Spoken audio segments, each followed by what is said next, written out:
kita panggil tajuk ni adalah Islamic Structured Product ataupun produk berstruktur Islam. Okay, awak kena faham bahawa produk berstruktur Islam ni dia gabungkan dua ciri, iaitu ciri instrumen berpendapatan tetap dan ciri transaksi derivatif. Kenapa kedua-dua ciri ini digabungkan?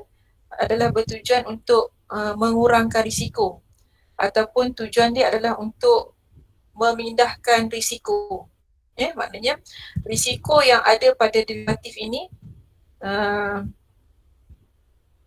dipindahkan.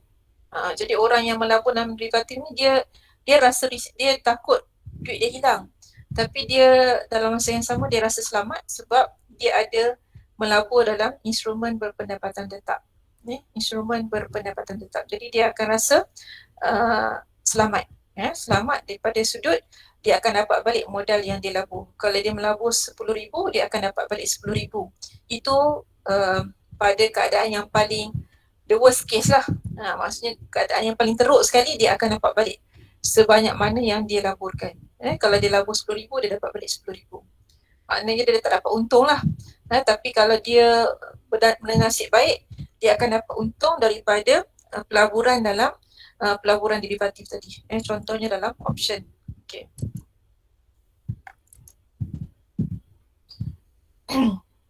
Jadi seperti mana yang awak sedia maklum, saya dah sebut tadi secara tak langsung tadi, kita ada situasi pelaburan.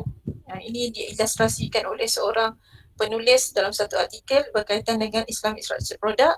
Jadi saya rasa bila dia ilustrasikan macam ni, lebih mudah awak fahami bahawa dalam keadaan biasa, ini keadaan yang nombor satu ni.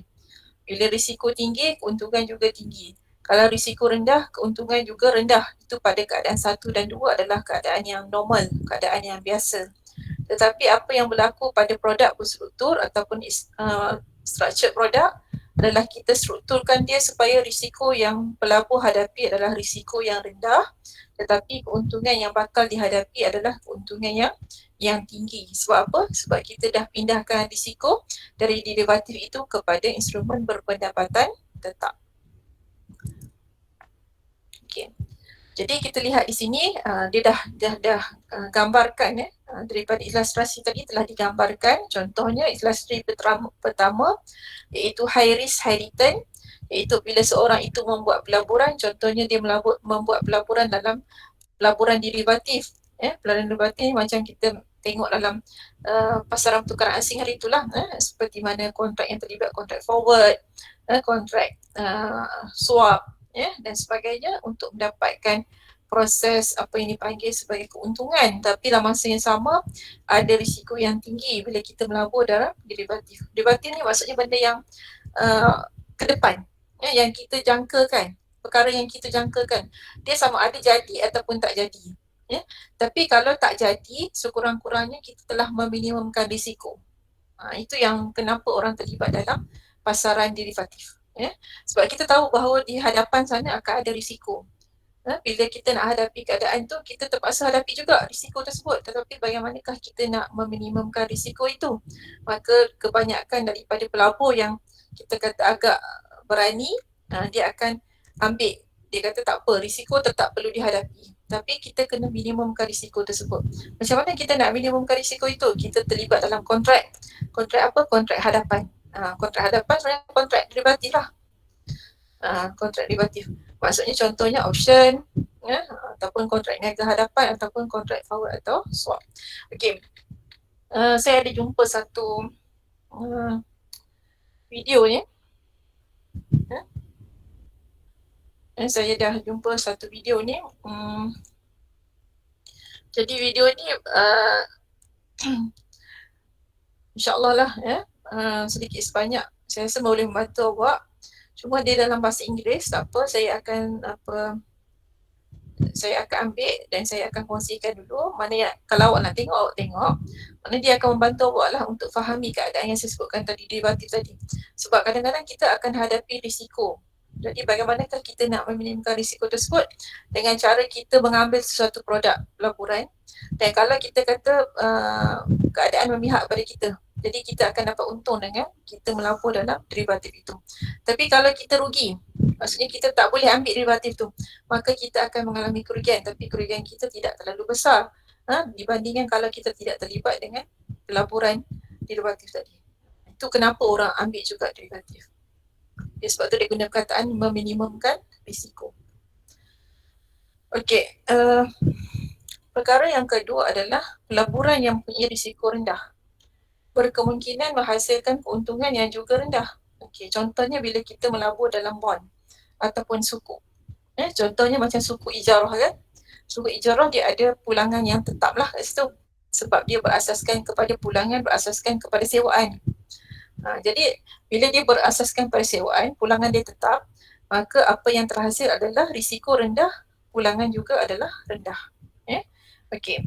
Jadi kita dah fahamlah keadaan pelaburan ni. Kalau kita tak berani mengambil risiko, kita nak risiko yang rendah, maksudnya kalau kita alami kerugian yang kita hadapi juga adalah rendah, maka keuntungan juga begitu. Dia akan seiring. Okey. Perkara yang ketiga adalah melihat kepada pelaburan berstruktur tadi. Ni sebut tadi pelaburan berstruktur tadi. Jadi maksudnya pelaburan berstruktur tadi berbeza, iaitu dia risiko dia rendah. Kenapa risiko dia rendah? Sebab kita cuba untuk meminimumkan keadaan itu dengan kita membuat pelaburan dalam dua ciri pelaburan. Satu, pelaburan berpendapatan tetap, satu lagi pelaburan yang bersifat derivatif. Okey. Jadi derivatif ni menjanjikan pulangan yang tinggi. Risiko dia tinggi, tapi kita balancekan dengan siapa? Dia balancekan dengan instrumen berpendapatan tetap. Okey, supaya instrumen pendapatan tetap tadi boleh memberikan satu bentuk pelindungan modal. Sebab tu orang sebut kalau kita menggunakan Islamic Structured Product, sebenarnya dia adalah memberi satu bentuk pelindungan modal. Pelindungan modal. Okey, macam mana dikatakan pelindungan modal? Okey, kita tengok dulu yang ni. Apakah kelebihan kalau kita melabur dalam instrumen produk berstruktur Islam ataupun Islamic Structured Product? Okey, antaranya adalah berlakunya pemindahan ataupun pengurangan risiko. Ingat tadi ada dua jenis pelaburan yang berlaku dalam Islamic Structured Product. Satu yang tetap, pelaburan tetap, satu lagi pelaburan dalam instrumen berpendapatan tetap, satu lagi adalah derivatif. Jadi di situ akan ada berlakunya pemindahan risiko. Daripada siapa pemindahan risiko itu berlaku? Daripada instrumen derivatif kepada instrumen berpendapatan tetap. Okey, perkara yang kedua adalah pelindungan modal. Kenapa berlakunya pelindungan modal? Macam saya sebutkan tadi, yang dipanggil sebagai pelindungan modal. Tengok kepada tabel biru ni yang tulis pelindungan modal. Tapi dengan syarat, ada syarat dia. Syarat dia mestilah dipegang sehingga tempoh matang. Kena ingat betul-betul pelindungan modal ini hanya boleh diperolehi sehingga sekiranya pelaburan tersebut dipegang sehingga tempoh matang. Maknanya pelaburan tersebut boleh dijual. Maksudnya maksudnya kalau kita tak nak, kita boleh jual. Tetapi kalau kita nak lindung modal kita pastikan bahawa kita pegang sampai tempoh matang. Kalau tempoh matang dia 5 tahun kita pegang. Maksudnya pegang di sini maksudnya kita simpan lah. Kita tak jual. Okay? Kemudian aset sandaran. Apakah aset sandaran kepada pelaburan tersebut? Mestilah kalau saya sebut bond apa semua ni adalah yang umum lah, yang bukan Islam maksudnya Islamik. Kalau kita kata merujuk kepada produk berstruktur Islam, mestilah bond itu adalah sukuk lah, bond Islam, komoditi, equity dan sebagainya, yang mana ada margin keuntungan. Okay? Kemudian pulangan keuntungan dijangka akan melebihi kuartal keuntungan pelaburan biasa. Kenapa kita jangkakan keuntungan dia lebih daripada keuntungan pelaburan biasa? Sebab dia ada elemen derivatif ni. Ni yang oreng ni. Sebab tu kita jangkakan dia pelaburan dia adalah lebih daripada keuntungan biasa. Sebab dia melabur dalam derivatif. Okey. Yang kelima, penggunaan sekuriti patuh syariah dan instrumen derivatif patuh syariah dalam pengaplikasian. Maknanya kita kena pastikan bila bank dapat peluang untuk pelaburan produk berstruktur Islam ni, dia kena pastikan dia melabur dalam instrumen derivatif yang patuh syariah. Sebab derivatif ada banyak yang tak patuh syariah. Jadi bank kena pastikan dia memilih yang patuh syariah. Okay. Okey, tadi saya dah mentionkan pada awak, perlu tak saya ulang balik benda ni? Dah faham ke? Saya tanya sekali lagi, dah faham ke atau perlu saya ulang? Faham Puan. Tapi saya nak tanya Puan. Boleh. Kalau nak buat pelaburan macam ni nak pergi mana? Dia bank, dia di bank. Bank, produk bank ni. Produk bank. Tapi dia kena tengok sebab saya sebutkan tadi, ni adalah satu bentuk pelaburan Islamic structured product antara pelaburan yang memerlukan kita kata minimum pelaburan yang sangat tinggi. Dia tak macam pelaburan yang lain, contohnya macam sukuk 5,000 kan. Minimum, maksudnya ada yang contoh sukuk prihatin tu lagi murah. Okey. Apa tu kita ada IRIT, kita ada saham. Kita ada saham. Kita ada IRIT. Dan kita ada maksudnya kita ada REIT saham dan Islamic Structured Product. Islamic Unit Trust. Semua pelaburan tersebut saya rasa masih lagi di peringkat kita boleh membuat pelaburan. Tapi bagi saya antara perkara yang dalam Islamic Structured Product ini dia macam corporate yang buat. Sebab apa? Ataupun syarikat yang buat. Sebab apa? Dia minimum pelaburan dia. Walaupun saya kata kat sini contoh yang dia bagi 10,000, tapi kalau contoh awak tengok dekat tak salah saya awak tengok dekat Hong Leong Islamic Bank apa semua, tak salah saya dia letak berapa ratus ribu untuk satu, maksudnya kalau kita nak melabur dalam Islamic Structured Product. Lepas tu dia buat penilaian terhadap berapa pendapatan kita per individu dengan couple kita, pasangan kita, berapa minimum dia. Boleh tengok balik cuma ni contoh yang dia bagi 10,000 tapi sebenarnya pelaburan kalau orang tanya antara ciri pelaburan Islamic Structured Product ni, dia punya minimum dia sangat tinggi lah compare dengan yang lain. Boleh faham tak? Boleh kan? Faham Puan? Boleh Puan. Okey, jadi kat sini kita nampak macam mana dikatakan ni yang tadi ni 100% modal dilindungi pada tempoh matang. Ni saya sebutkan tadi lah. Maknanya yang orang terang ni Zakon boleh ni tak tutup mic? Okey, maknanya pelaburan ni nampak tak? Bila dia melabur tapi dia melabur dalam pendapatan tetap, maka 100% modal itu dilindungi.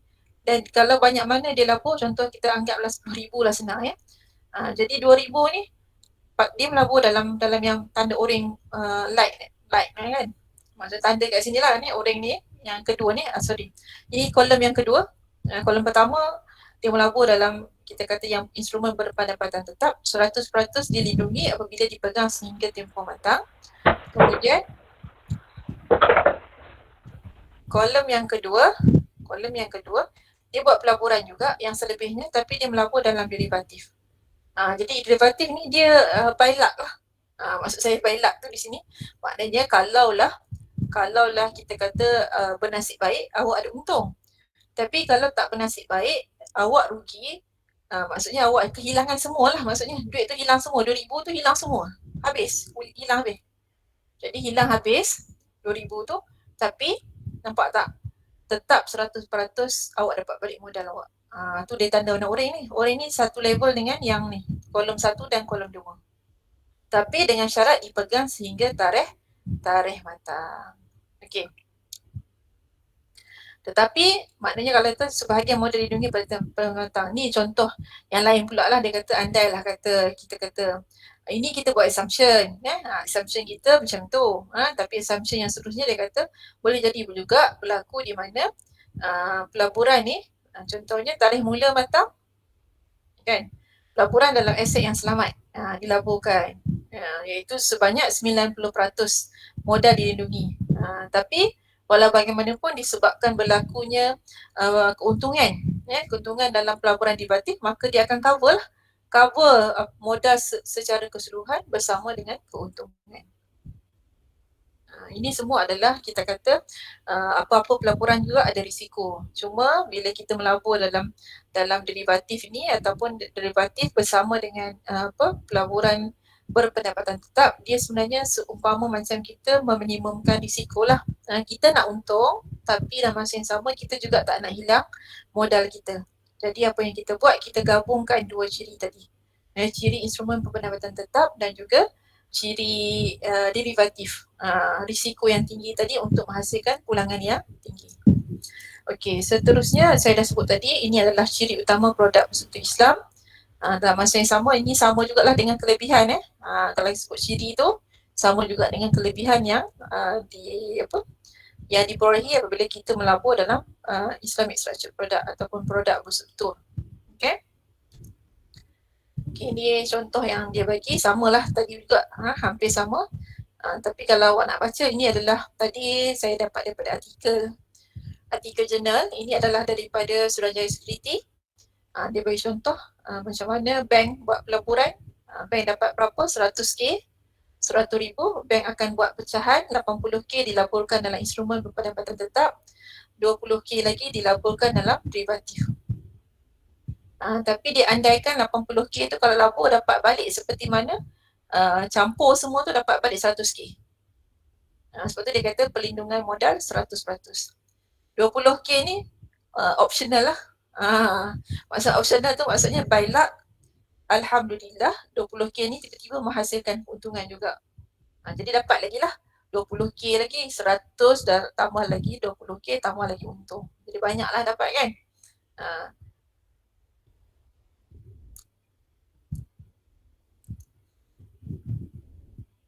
Okey, di sini kita lihat ada beberapa jenis produk berstruktur. Nama dia memang dia akan sebut perkataan ni link. Semua ada perkataan link. Link tu berkait tu lah apa kita kata yang nama yang berkaitan dengan Islamic Structured Product ni lah. Dia sebut nota berkait equity, nota berkait bond, nota berkait indeks, nota berkait mata wang, nota berkait kadar faedah, nota berkait komoditi. Okey. Apa perbezaan dia? Perbezaan dia ni adalah merujuk kepada aset sandaran. Okey. Maksudnya apa aset sandaran untuk nota berkait equity ni? Ini adalah equity. Maksudnya ada pelaburan berasaskan kepada equity. Mungkin ada saham. Maksudnya bila bank dapat duit melalui produk struktur Islam ni, dia akan laporkan dia sebahagian daripadanya ke dalam saham. Sebab tu nama equity. Nota berkait bond, maksudnya dilaporkan ke dalam bond. Nota berkait indeks. Indeks ni maksudnya bila kita gabungkan saham-saham tu, kita kumpulkan saham-saham tu, maka saham-saham tersebut kita akan bagi satu indeks pada dia, nilaian kepada dia. Performance dia akan dipuratakan. Itu indeks. Okey, nota berkait mata wang, maksudnya sandaran dia adalah mata wang. Nota berkait kadar faedah, ini interest lah. Ni bukan berstruktur Islam. Saya sebut ni nota berkait ni, produk berstruktur ni bukan yang Islam. Nota berkait komoditi. Okey. Jadi dalam banyak-banyak ni ada yang tak comply dengan syariah, ada yang comply dengan syariah. Jadi kita tengok yang mana comply dengan syariah, yang mana tak comply dengan syariah. Okey. Okey. Yang okay. Tengok ya. Ada satu ni. Okey. Yang comply dengan syariah adalah 1, 2 ni adalah yang comply dengan syariah. Ada berapa ni? Ada 4 ke 5?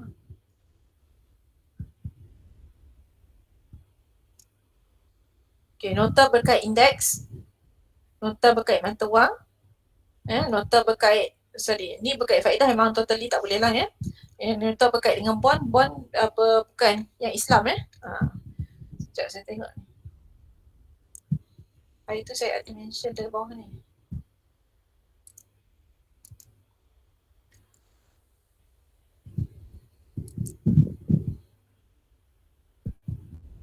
Okay.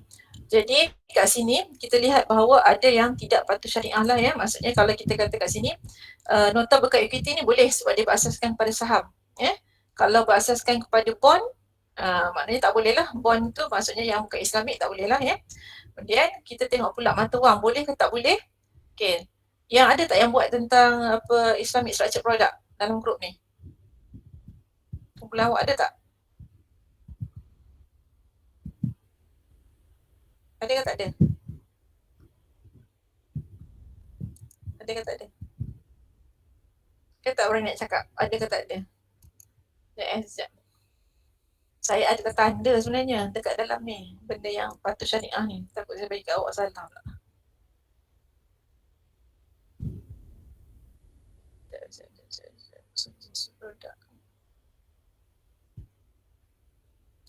Okay, tak apa. Nanti kita tanda balik. Saya tanda balik mana yang patuh syariah. Yang pastinya equity patuh syariah. Maksudnya yang memang saham. Kemudian nota berkat indeks ni, indeks yang patuh syariah ya. Yang tak patuh syariah, mata wang tak patuh syariah sebab dia ada kaitan dengan kita kata kalau kita niagakan mata wang tak boleh secara derivatif. Kalau kita niagakan mata wang dia tak boleh secara kehadapan. Sebab kalau kehadapan dia melibatkan transaksi itu bukan secara spot. Okey, mata wang tak boleh. Faedah tentu tak boleh. Okey, komoditi boleh sebab berasaskan kepada kita kata bila sebut komoditi ni adalah barangan lah barangan yang kita sandarkan. Okey, mata wang tak boleh, kadar faedah tak boleh, bond tak boleh, equity boleh, indeks boleh, komoditi boleh. Tapi nanti saya confirm balik dengan awak daripada artikel yang saya baca Okey. Maknanya mata wang tak boleh sebabkan kita tak boleh niagakan secara spot.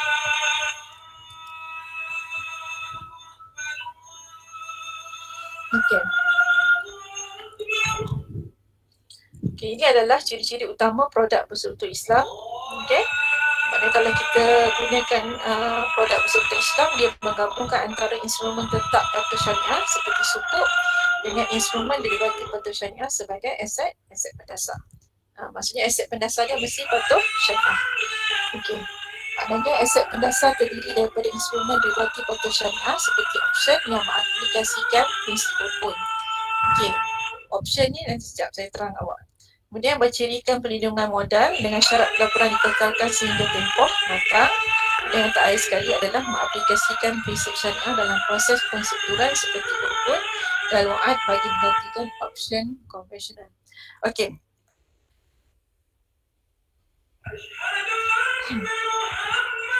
Awak dengar azan ke tak? Dengar puan. Dengar puan. Nanti sekejap sebab dekat.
Yang saya share tu dah hilang. Ada lagi tak? Tak ada. Hilang Puan. Okey. Okey. Okey, yang ni dia macam ni. Okey, maknanya kat sini bila kita kata option ni dia macam ni. Okey, mungkin ada dah yang kita dah bincang dah sebelum ni, ataupun mungkin saya dah pernah sebut pada awal. Option dia macam ni. Option kita kata dalam keadaan tertentu, contohnya kita kata kita menjangkakan sesuatu produk itu, kita kata kita nak beli contoh kita nak beli instrumen contoh saham ke apa, tapi dia masih belum dibuka untuk dagangan. Tapi yang dia buka adalah option. Option ni maksudnya kita panggil macam, dia seumpama macam kita bayar deposit. Kita beli hak. Kita bukan beli tanggungjawab, kita beli hak. Maknanya kalau kita beli hak untuk bila kita beli hak itu adalah hak untuk kita mendapatkan sesuatu pada harga sekian-sekian pada tarikh sekian-sekian. Okey? Maknanya apa? Maknanya macam ni.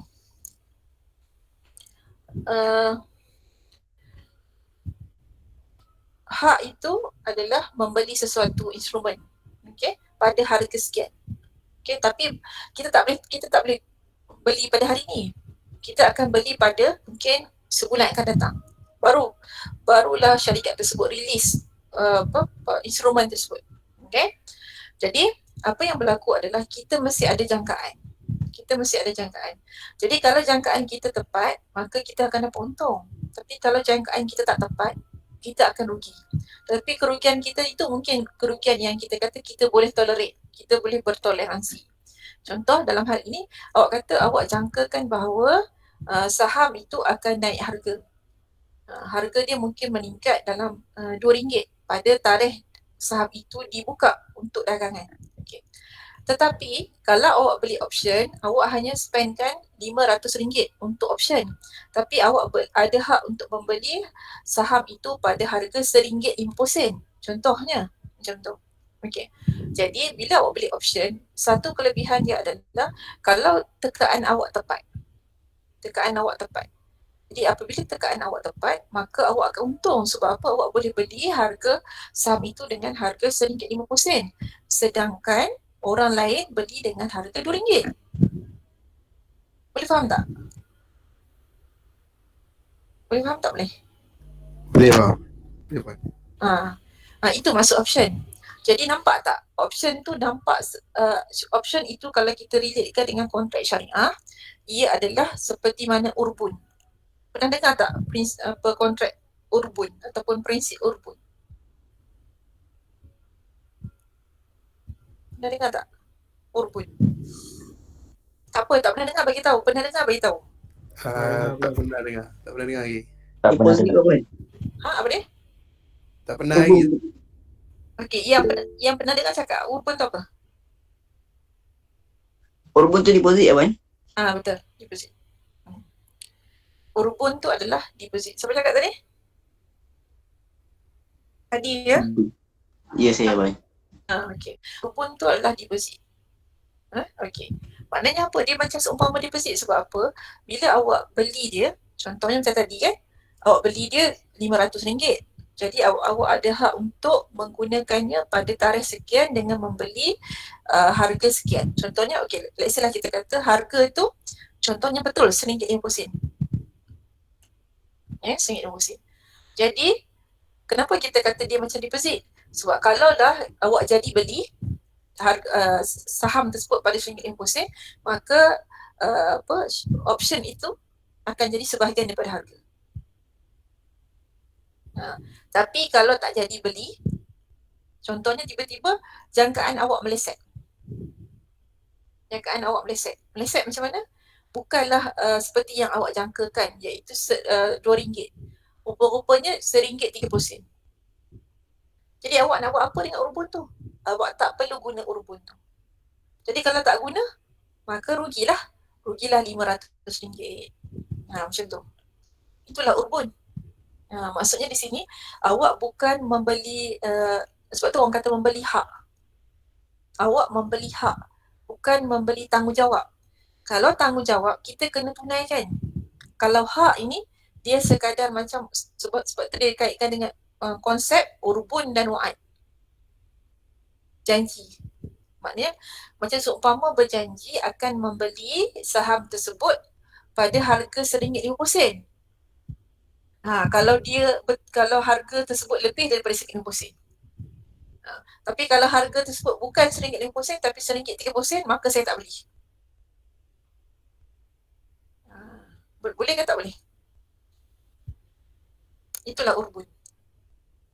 Bukan, maksudnya itulah option.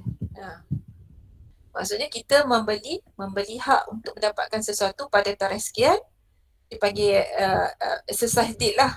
Masa tarikh tu kita nak exercise, nak guna tu. Tapi kalau kita tak guna, adakah kita ada dikenakan sesuatu bentuk hukuman ataupun denda ataupun penalty ke apa? Tak ada. Kalau kita tak guna, maka bila dah tarikh tamat, maka RM1.50 tu ataupun RM500 yang kita keluarkan tu kita tak dapat balik.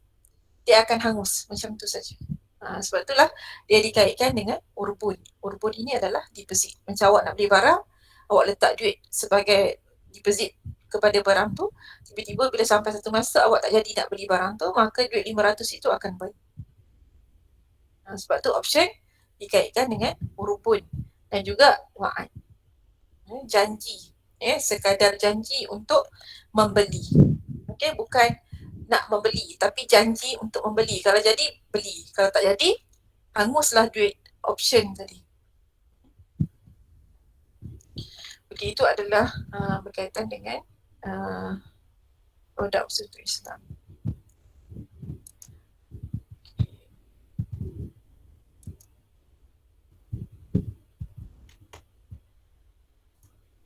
Okay, ini ringkas saja. Yang satu lagi ni adalah Islamic Venture Capital. Ini pun bukan kita. Kita tak kalau saya tak cerita ni bukan semua kita tapi saya cerita ni sebab dia ada dalam pasaran modal. Dan kadang-kadang kita cerita ini sebab apa? Sebab kadang-kadang mungkin satu hari nanti awak tiba-tiba ada peluang untuk perkara ni. Dan Islamic Venture Capital ni maksudnya satu produk yang kita kata bank tak tawarkan. Bank tak tawarkan. Tetapi dia adalah sebab apa bank tak tawarkan? Sebab mungkin ada keadaan tertentu orang nak dapatkan pembiayaan tetapi dia tak boleh dapat daripada bank. Sebab apa? Dia tak ada rekod. Sebab bank ni dia nak bagi apa-apa pembiayaan dia mesti ada rekod. Rekod keuntungan, rekod prestasi. Tapi ada setengah orang dia baru nak mula perniagaan. Jadi dia tak ada rekod prestasi lagi. Jadi macam mana dia nak tunjukkan bahawa dia perlukan modal, dia boleh perform dengan baik. Okay. Jadi antara lain adalah Islamic Venture Capital ataupun dipanggil sebagai modal teroka, Islamic modal teroka Islam. Dan kalau kita lihat di sini nama pun modal teroka Islam, kalau dia berasaskan kepada konsep perkongsian, ada pihak yang mengeluarkan modal, ada pihak yang mengusahakan, maka di situ kita lihat dia dekat dengan perkongsian untung dan rugi. Okay, kita lihat di sini apakah definisi modal teroka. Jadi modal equity untuk syarikat peringkat permulaan. Sebab tu dia kata modal equity. Maknanya orang yang menyumbang ni adalah orang yang dikatakan sebagai sahibul mal, orang yang memiliki modal. Tetapi dia menyumbang kepada siapa? Syarikat yang nak memulakan perniagaan. Dia panggil sebagai startup company. Orang yang nak mulakan perniagaan mana ada rekod keuntungan? Mana ada prestasi? Okay? Tetapi dia ada potensi pertumbuhan. Maksudnya apa? Bila dia tunjukkan proposal projek dia ataupun proposal perniagaan dia, menunjukkan bahawa proposal itu menampakkan bahawa ada potensi yang besar syarikat tersebut akan mendapat keuntungan. Dan kebanyakannya untuk modal teroka ni tergolong dalam projek sains dan teknologi. Dia nak yang macam tu. Sebab tu dia sebut sebagai perkara-perkara yang terlibat dengan projek yang ada high-tech.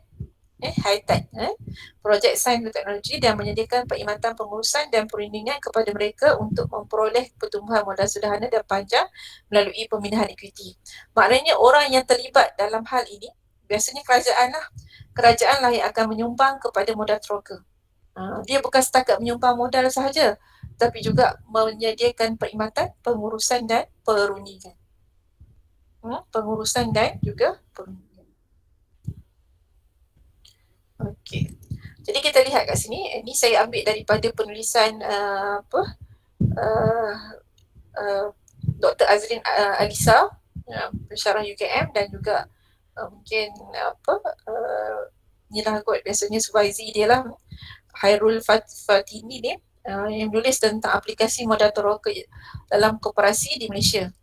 Ini salah satu yang ditulis berkaitan dengan kajian awal lah yang berkaitan dalam modal toroka dalam koperasi. Bagaimana kalau modal toroka nak menyumbang ke dalam koperasi di Malaysia.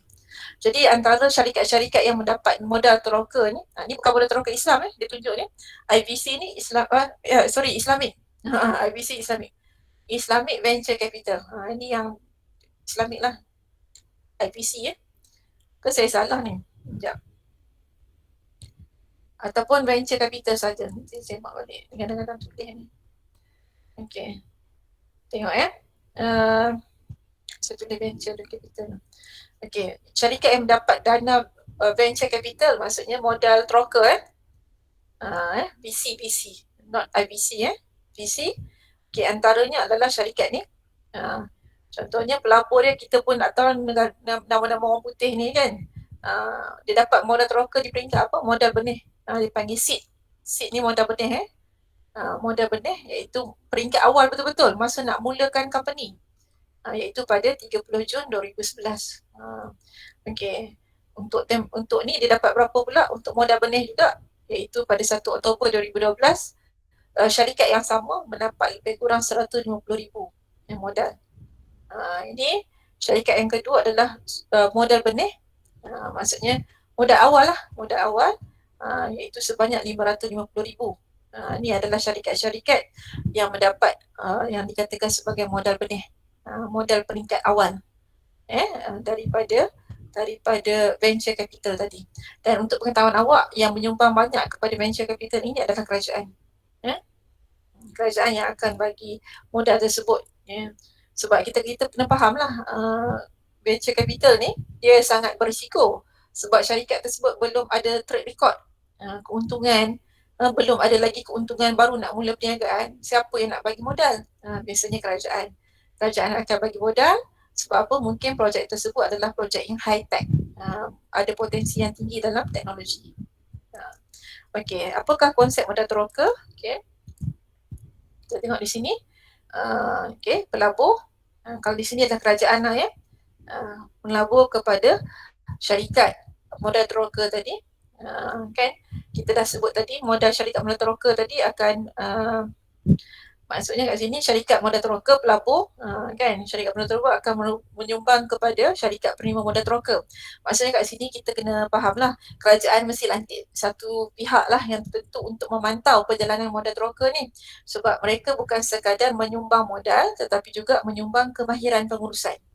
Maknanya kalau kita kata kat sini, kalau kerajaan yang bagi modal, mestilah satu syarikat yang ada kemahiran yang sama dengan apa yang nak dilaksanakan oleh penerima modal toroka tadi, supaya mereka boleh memberikan nasihat daripada aspek pengurusan, aspek apa lagi, aspek kita kata teknikal, perkara-perkara yang boleh dilaksanakan untuk menambahkan lagi, meningkatkan lagi pertumbuhan syarikat dan sebagainya.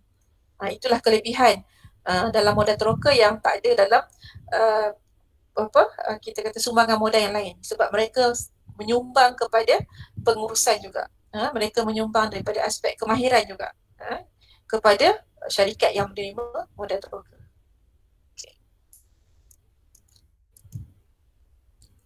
Ini saya dah sebut tadi, saya tak langsung tadi, berkonsep untung dan rugi tapi sangat berisiko tinggi. Kalau orang tanya dalam banyak-banyak pasaran modal tadi, yang mana yang paling berisiko tinggi, ini antaranya lah. Sebab apa? Sebab kita kata syarikat tu baru memulakan perniagaan. Okay. Menyediakan khidmat nasihat dari sudut kemahiran pengurusan, akses kepada pasaran dan jaringan perniagaan. Tapi modal toroka dia ada kelebihan dia yang ni. Kerana syarikat yang menyumbang tadi, syarikat yang modal toroka tadi, dia menyumbang kepada penerima modal toroka tadi apa? Daripada aspek apa? Daripada aspek kemahiran pengurusan, akses kepada pasaran, jaringan perniagaan.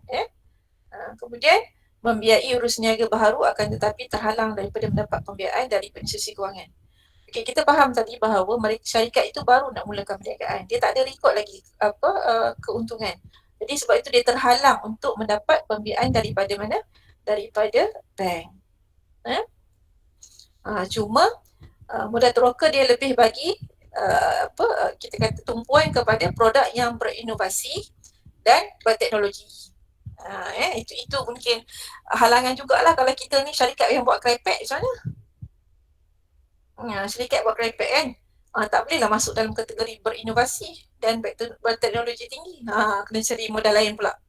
Okey, kebanyakan teknologi ni yang muncul mutakhir ni juga adalah dari syarikat yang didukung oleh pelaburan modal teroka. Contoh dia kata ni lah, kataan ni. Disruptive teknologi, contohnya Facebook, Groupon ni, LinkedIn, semua ni adalah juga daripada modal teroka. Maksudnya mereka berkembang itu juga dengan adanya modal teroka. Okey, jenis modal teroka tadi saya dah sebut, modal benih, seed capital. Ni ada beberapa jenis lah ya, modal teroka sumbang kepada modal teroka ni. Maknanya kalau dah sampai kepada listed in bursa, yang tu dah tak jadi modal teroka dah. Dah terhenti dah. Dia modal benih. Modal benih membolehkan usahawan menguji produk inovasi yang dihasilkan. Peringkat mula ni, peringkat awal-awal nak start up company ni, ini masih mula-mula ni. Okey. Kemudian yang kedua adalah peringkat syarikat menguji permulaan. Ni seed capital. Modal benih baru baru sangat-sangat, belum lagi ada dia panggil istilahnya prototype pun tak ada lagi ni. Kemudian modal syarikat peringkat permulaan membolehkan usahawan menggerakkan inovasi sama ada dalam bentuk perkhidmatan atau produk ke dalam operasi perniagaan sebenar. Maksudnya kita dah ada produk yang boleh kita tawarkan dalam pasaran. Itu adalah peringkat permulaan. Peringkat perkembangan, usahawan menerus dan mengembangkan peringkat ke peringkat seterusnya. Kemudian lanjutan bagi memudahkan proses pengambilalihan dan proses pembelian. Ini adalah lanjutan. Jadi dia ada 4 peringkat di situ. Okey. Cuma nanti bila dia dah listed dekat dalam company, terhenti dah. Dia terhenti dah kat situ. Maknanya bila dah listed dekat company, modal teroka dah tak sumbang lah. Sebab masa tu modal teroka dah bukan tak ada fungsi. Modal teroka terhenti setakat tu.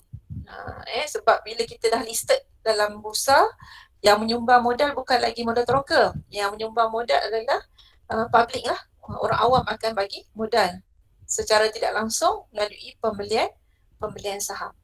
Okey. Okey, tengok kepada konsep modal teroka Islam. Okey, contohnya dia kata modal teroka juga ataupun sebab berasaskan kepada konsep mudharabah. Maksudnya dalam Islam kita ada yang dianggap sebagai konsep mudharabah, yang mana ia adalah satu produk yang berevolusi lah.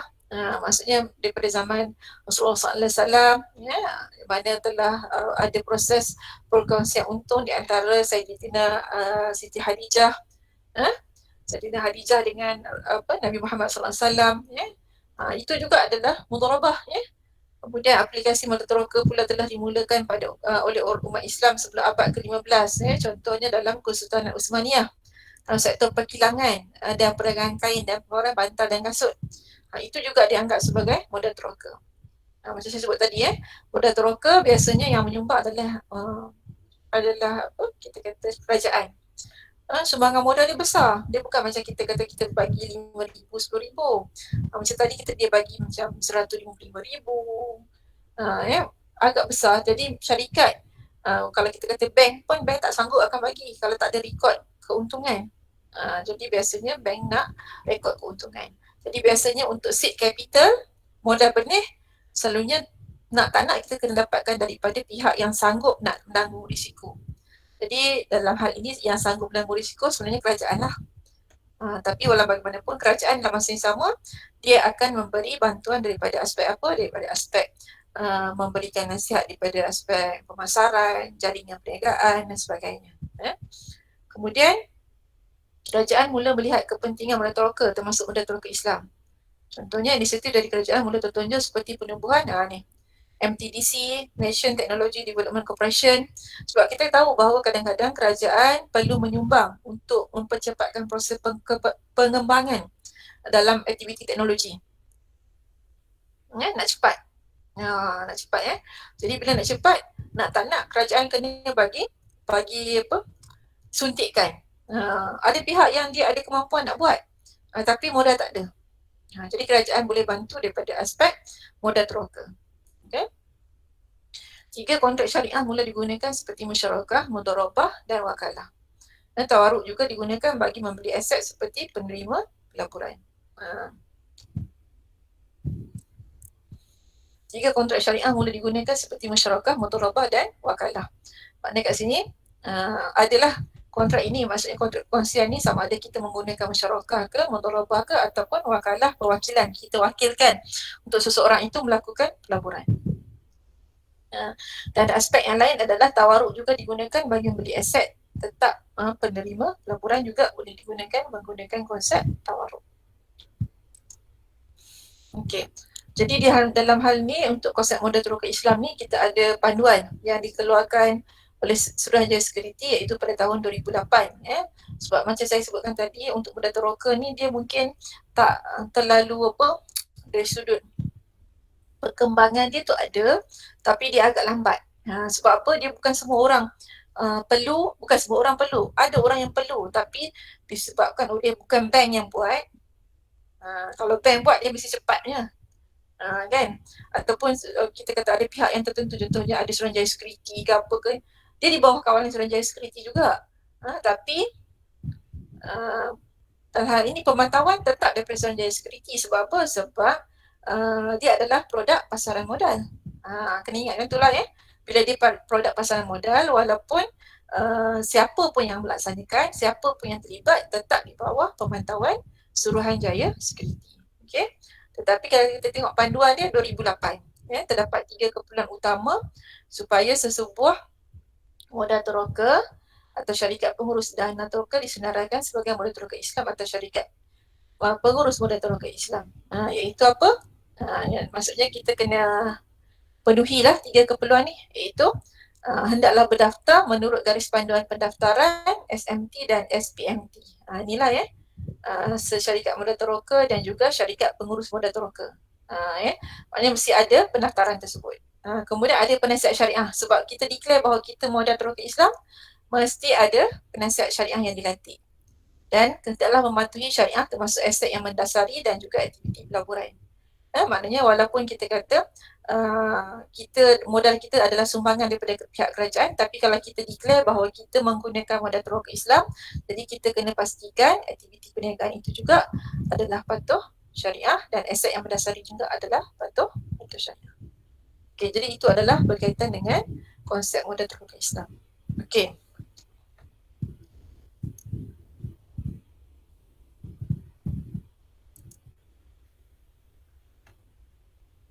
Okay, ada apa-apa nak tanya tak dua tu? Ada apa nak tanya tak? Ada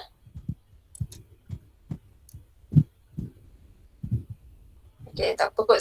Ni saya rasa kita boleh pergi cepat sebab saya nak tanya, cuba access kepada KLMS awak. Boleh tak access kepada KLMS awak?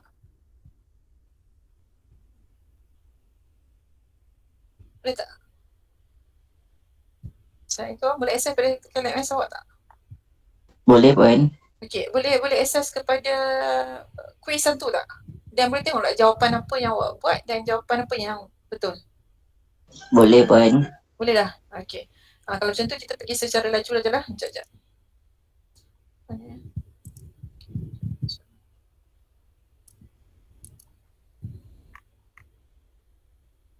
Kalau boleh senang sikit.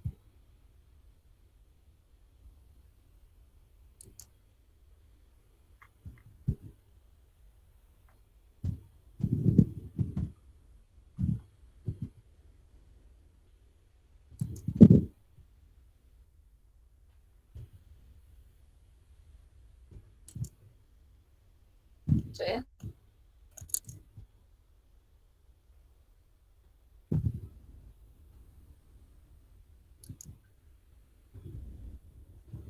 Okay, ini soalan ni ada 10 10. Jadi majoriti purata adalah 5. Boleh nampak ke yang saya kongsikan ni? Boleh ke? Boleh Puan. Okay. Okay. Okay, yang ni saya rasa saya rasa tak ada masalah kot ya untuk awak faham. Maksudnya kat sini kalau kita lihat pada tajuk ni, maknanya sistem kewangan berfungsi sebagai penyedia pembiayaan yang berterusan pada firma, pengguna dan kerajaan untuk bantu pembelanjaan, penggunaan dan pelaburan sesuai ekonomi. Okay, nampak tak di sini adalah daripada aspek apa? Dia kata daripada aspek membiaya. Bila aspek pembiayaan, itu adalah kita bagi kemudahan kredit. Kalau disebut pembiayaan, maksudnya bagi pinjaman. Cuma daripada aspek kewangan Islam, dia tak guna perkataan pinjaman. Dia sebut pembiayaan. Jadi kena ingat kalau sebut pembiayaan itu merujuk kepada kita nak membiaya, kita nak bagi pinjaman. Jadi itu adalah kredit. Nak bagi pembiayaan, nak bagi pinjaman kepada siapa? Kepada siapa yang dalam kategori defisit unit. Jadi kat situ pernyataan itu merujuk kepada apa? Kepada kredit. Maksudnya fungsi kredit sistem kewangan tu sendiri. Okay. Kemudian, kalau saya bincang soalan ni, kalau tak faham terus tanya. Boleh terus tanya. Okay. Pasaran X ni 74% betul. Jadi kalau yang salah tu saya rasa rugi sebab soalan mudah ni. Pasaran X, pasaran kewangan yang melibatkan pembelian saham syarikat yang tersedia di Bursa Malaysia. Okey. Dia kata beli saham dekat Bursa Malaysia. Okey, instrumen ini tidak punya tempoh mata dan pulangannya dalam bentuk dividen dan capital gain. Okey. Maknanya kita dah mention dulu kan, kalau benda tu adalah equity, dia tak ada tempoh matang. Dia tak ada tempoh matang. Okey. Tak ada tempoh matang. Jadi apa? Yang ni equity tu saham lah. Saham lah equity. Okey, jadi kalau salah tu rugi, nak bagi markah free je sebenarnya. Kat sini maksudnya kalau saham memang dapat, dia tak ada tempoh matang. Tapi kalau kita nak dapat pulangan, kita boleh sama ada kita tunggu dia sampai tempoh cukup, kita panggil bukan tempoh matang, tempoh dia setahun, dia akan dapat dividen. Dia ataupun dia prorate lah dividen tu dapat, ataupun capital gain. Capital gain tu maksudnya perbezaan di antara harga belian dengan harga jualan. Sepatutnya tak salah lah sepatutnya tak salah. Okey. Kemudian berikut merupakan fungsi utama Bank Negara Malaysia kecuali ni Bank Negara Malaysia. Okey, kalau kita lihat kalau salah yang ni pun samalah, markah free sebenarnya. Salah juga. Okey. Kalau awak nak faham pasaran Bank Negara Malaysia ni dia dua saja. Satu, dia kawal bank perdagangan ataupun pasaran wang, ataupun saya contoh maksudnya berkaitan dengan pasaran wang, berkaitan dengan institusi perbankan, itu adalah di bawah Bank Negara. Okey. Kemudian satu lagi adalah berkaitan dengan dasar kewangan adalah di bawah Bank Negara. Jadi selain daripada tu, namanya ni macam ni, mengawal sedia pengambil alihan dan pencantuman syarikat, ini adalah di bawah Suruhanjaya Security. Jadi rugilah kalau awak salah benda ni, sebab benda ni memang direct. Direct ni, siapa keluar mata wang Malaysia? Bank Negara. Siapa yang kawal pasaran wang dan pasar pertukaran asing? Bank Negara Malaysia. Dasar monetary Bank Negara Malaysia. Benda ni tak patut salah. Tapi saya kena mention jugalah kat awak. Jadi jawapannya adalah A. Okay. Dan merujuk kepada Akta Bank Negara Malaysia 2009. Mahkamah atau Penimbang Tentara dalam mana-mana prosiding yang berhubungan dengan perniagaan kewangan Islam perlu mengambil tindakan tersebut kecuali ini memang nak kena rujuklah Akta Bank Negara Malaysia tapi kita dah faham dah Mahkamah atau Penimbang Tentara dalam hal ini bila nak buat keputusan tentang perkara berkaitan dengan kewangan Islam, apa yang patut mereka buat. Okey. Kita baca pernyataan ni, memang awak kena rujuk Akta Bank Negara Malaysia. Sekarang ni akta yang awak kena tengok juga adalah Akta Bank Negara Malaysia dengan IFSA. Dua perkara tu awak kena tengok.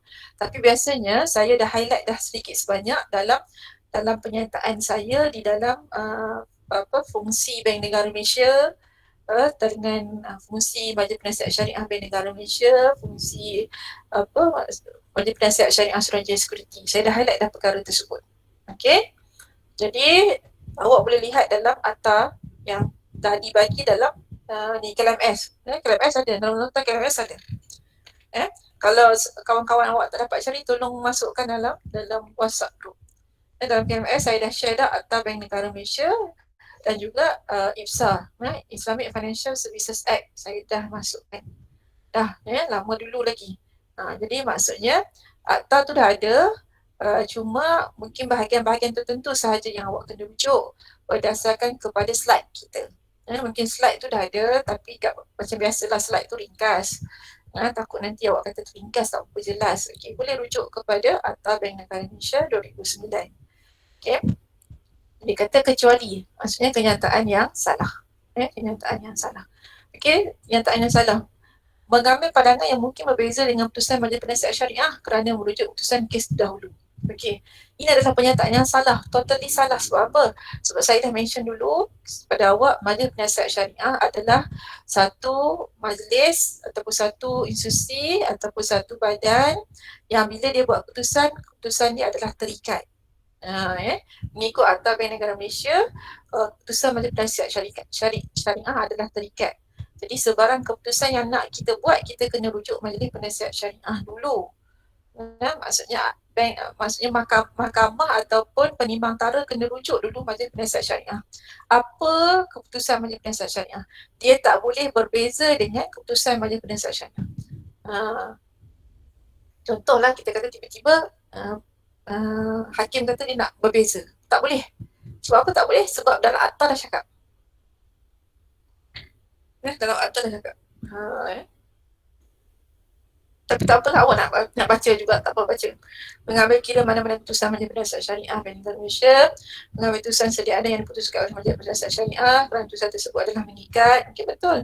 Merujuk persoalan itu meminta untuk nasihat kepada Majlis Penasihat Syariah Bank Negara Malaysia. Tapi ada juga yang salah. Salah berapa ni?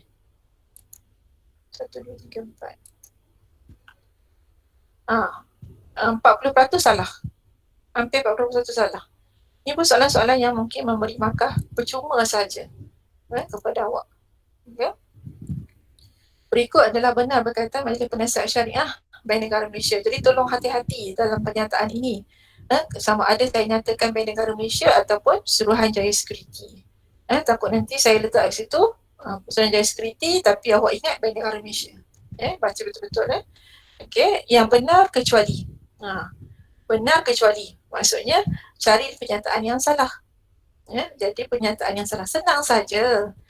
Tengok dia sebut perkataan pasaran modal Islam. Pasaran modal Islam tidak berkaitan dengan Majlis Penasihat Syariah Bank Negara Malaysia, sebab Majlis Penasihat Syariah Bank Negara Malaysia hanya mengawal perkara-perkara berkaitan dengan pasaran wang dan juga pasaran pertukaran asing serta takaful sahaja. Takaful berkaitan institusi kewangan, institusi perbankan, berkaitan dengan pasaran wang, berkaitan dengan pasaran pertukaran asing sebab di bawah Bank Negara Malaysia. Tapi kalau berkaitan dengan pasaran modal Islam, itu di bawah Suruhanjaya Security. Itu cara kita nak kena pasti benda tu betul salah. Kan macam ni kan, kalau awak tak pastilah betul ke salah. Tak apalah, keputusan SSC Bank Negara Malaysia adalah hendaklah terpakai kepada apa-apa keputusan bercanggah daripada apa-apa keputusan bercanggah yang diberi oleh badan tu. Tapi tiba-tiba awak terjumpa perkataan pasar modal Islam. Apa pula perkataan pasar modal Islam? Bank Negara Malaysia hanya kawal perkara berkaitan pasaran wang Islam dan juga pasaran pertukaran asing. Tidak berkaitan dengan pasaran modal Islam. Jadi kat situ awak dah boleh tanda cepat dah. Tak perlu nak rujuk dan sebagainya. Sebab tu kita kata dalam soalan objektif ni kena hati-hati dan tengok clue-clue penting yang menyebabkan awak boleh tanda dengan cepat. Awak boleh tanda dengan cepat.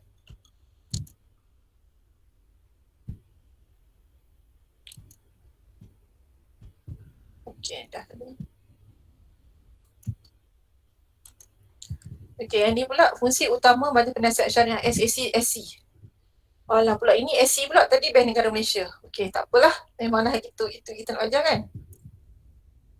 Kalau SC Pasaran Modal Islam pula. Kita tengok pula. Sini. Okey, dia sebut bertindak sebagai pusat rujukan dan semua isu pasaran modal Islam. Okey, right, betul.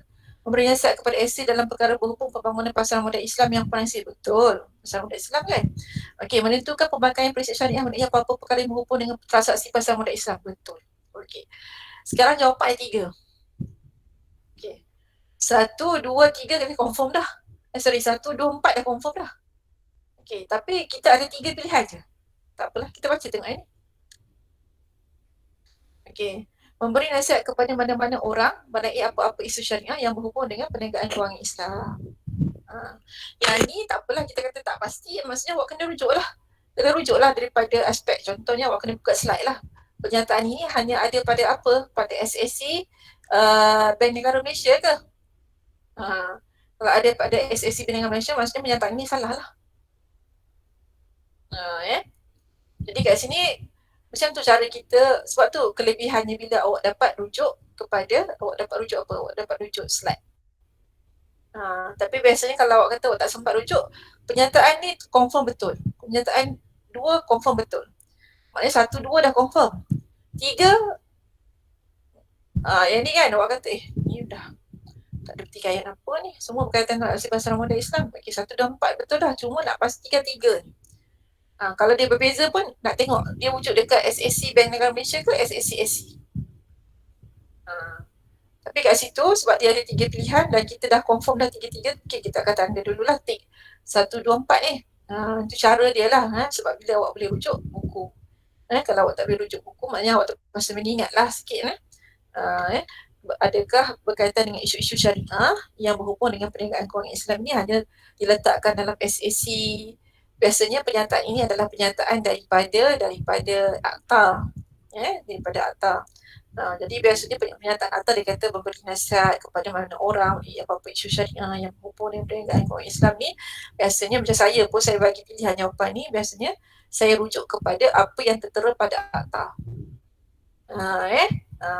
Jadi kalau awak tak pasti, awak boleh rujuklah kepada slide awak tadi. Okay. Seterusnya adalah ini pun 68% betul. Selebihnya salah. Kenapa salah? Mudah sangat ni. Dia kata merupakan alat dasar monetary berkaitan pasaran Islam, pasaran wang yang melibatkan peratus minimum. Daripada jumlah deposit yang perlu wajib disimpan oleh bank perdagangan di bank pusat. Apa dia? Mestilah nisbah rizab kanun. Kenapa boleh salah? Sepatutnya tak salah. Itu adalah markah free. Markah free. Saya tak pasti kenapa boleh salah. Ini memang bagi markah free je ni. Soalan direct. Direct. Tak ada belok kanan, tak ada belok kiri apa, semua straight je.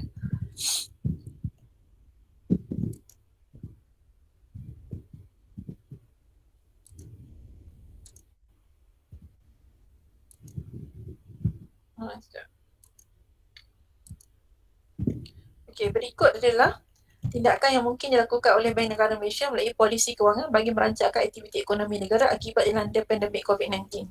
Okey, kita tahu bahawa pandemik ni dia ada 2 masalah. Satu, masalah kenaikan harga. Kemudian bukan setakat masalah inflasi je yang teruk. Kita juga menghadapi masalah pengangguran. Jadi apa yang patut kerajaan buat? Okey.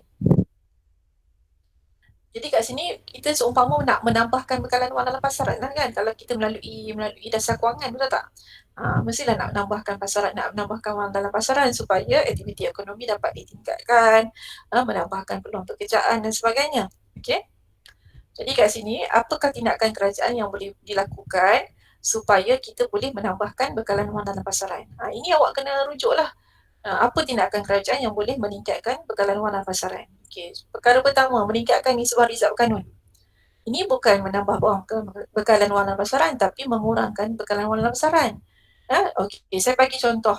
Bila tingkatkan nisbah rizal berkanun, maksudnya bank perdagangan kena peruntukkan kita kata wang yang banyak dalam akaun SRR. Jadi dengan itu wang yang ada dalam pegangan bank perdagangan akan berkurang dan akan mengurangkan kita kata peluang untuk bank perdagangan untuk menawarkan pembiayaan kepada pelanggan juga berkurang. Bila pelanggan mendapat peluang yang kurang untuk mendapatkan pembiayaan, dengan itu akan mengurangkan bekalan wang juga dalam pasaran. Jadi meningkatkan nisbah rizal berkanun ni tak mencapai tujuan untuk meningkatkan bekalan wang dalam pasaran. Okey, perkara yang kedua, mengurangkan nisbah rizal berkanun. Ya, jawapannya ya. Okey. Sebab macam tadilah, kena ulang balik lah penyataan tadi, saya tak ulang dah menggunakan nisbah rizal berkanun. Okey, saya tak ulang dah, kalau kecuali ada yang tanya, tak faham, tanya saya ulang.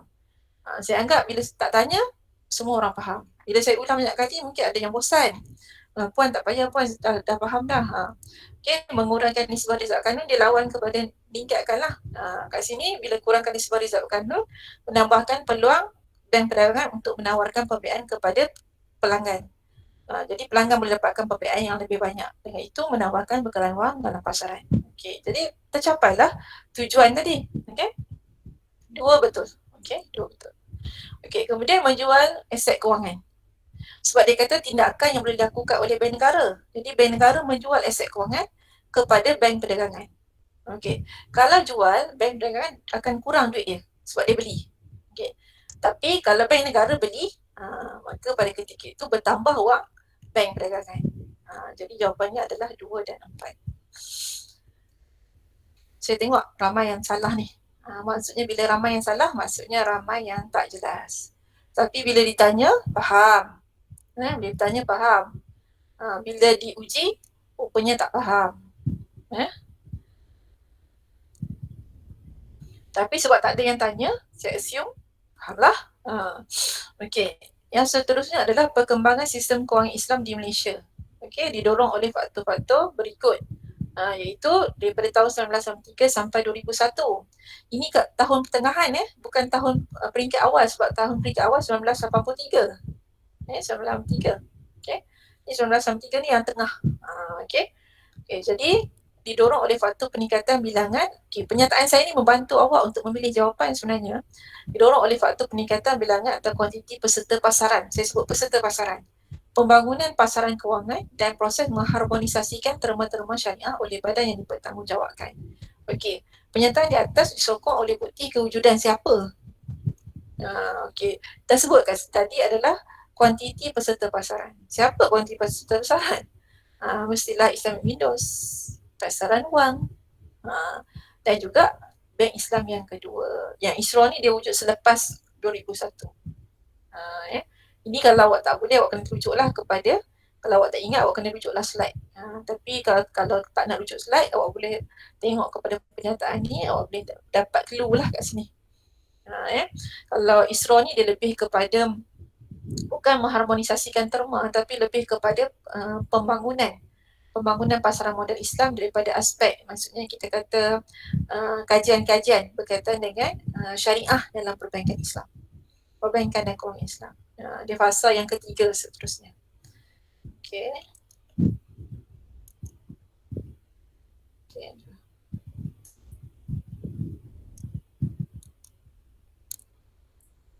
Berikut adalah tidak benar berkaitan struktur perundangan dan pengawasan sistem kewangan Islam di Malaysia kecuali, tidak benar kecuali. Maksudnya dia nak pernyataan yang benar. Tidak benar kecuali. Maksudnya bila baca macam ni, awak kena pastikan dia nak apa ni, benar ke tak benar. Berikut adalah tidak benar, betul ujung dia kecuali. Maksudnya dia nak pernyataan yang benar. Okey. Bank Negara Malaysia, institusi bertanggungjawab mengawasi pasaran wang dan perdagangan asing. Okey, betul. Okey. Suruhanjaya Sekuriti berkena bertanggungjawab untuk mengawasi dan melakukan pasaran modal Islam. Okey, tak apa. Awak kata macam mana? Tak apalah, saya rasa macam betul ni. Tak apa, tanda dulu betul. Okey. Segala isu berkaitan syariah berhubung dengan perniagaan kewangan Islam dirujuk pada Majlis Penasihat Syariah Bank Negara Malaysia dan Suruhanjaya Sekuriti. Okey. Ini pun awak kata tak pasti, tak apa, letak dulu KIV. Okey, Akta Bank Negara Malaysia 2009 dan Akta Suruhanjaya Sekuriti Akta menjelaskan fungsi SSC masing-masing dalam ruang lingkup tertentu. Okey, ini betul. Akta Bank Negara Malaysia dengan Akta Suruhanjaya Sekuriti. Jadi 4 dah betul. 1 dah betul. 1 dan 4 dah betul lah. Okey, cuma kita nak confirmkan 2 dan 3. Okay, apa masalah 2 dan apa masalah 3? Suruhanjaya Sekuriti badan berkandungan bertanggungjawab untuk mengawal sedia dan membangunkan pasaran modal Islam. Okey, yang satu lagi segala isu berkaitan syariah berhubung perniagaan kewangan Islam dirujuk kepada SSC Bank Negara Malaysia dan Suruhanjaya Sekuriti. Okey, sekarang ni kita dah tengok dah tadi. Bila sebut perniagaan Islam, dia rujuk perniagaan kewangan Islam dia rujuk kepada Bank Negara Malaysia, dia tak rujuk kepada Suruhanjaya Sekuriti. Maknanya bila dia sebut isu syariah berkaitan dengan perniagaan kewangan Islam, dia rujuk kepada Majlis Penasihat Syariah Bank Negara Malaysia tapi tidak Suruhanjaya Sekuriti. Jadi pernyataan ini salah. Pernyataan ini terhenti sampai Bank Negara Malaysia sahaja. Tidak Suruhanjaya Sekuriti. Jadi pernyataan yang betul adalah 1, 2 dan 4. 1, 2 dan 4. Itu cara teknik awak nak menentukan jawapan yang betul dan salah. Itu pun dengan pemahaman yang jelas. Kalau awak faham dengan jelas, itulah adalah lebih baik. Okey. Kemudian kita pergi cepat yang ni, insyaAllah lagi mudah awak nak tanda.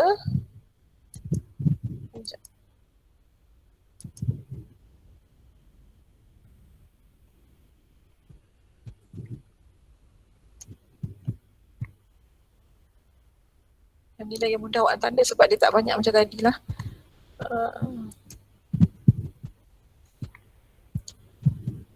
Okey, ini purata semua orang dapat lebih kurang dalam 11. 11 daripada 20.